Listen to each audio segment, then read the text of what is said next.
My name is Marisa Donnelly. I am the founder of a small business Be a Light collective that focuses on coaching and content writing services. I'm also the founder of a full-time homeschool, Donnelly's Daily Apple, that was born out of the COVID-19 pandemic.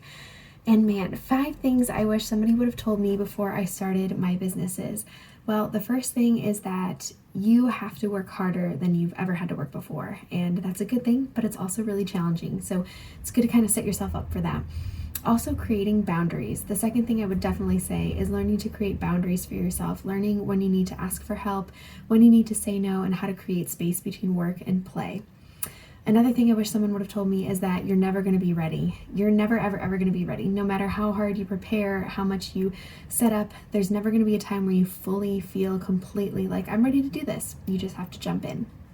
2 other things that I wish somebody would have told me is that it doesn't matter how old or how experienced you are, you can make a difference exactly where you are.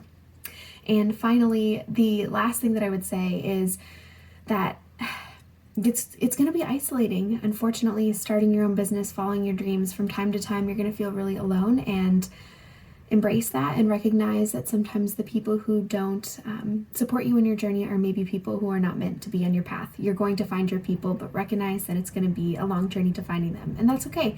In the space of moving away from people who aren't meant to be in your life, you figure out who is.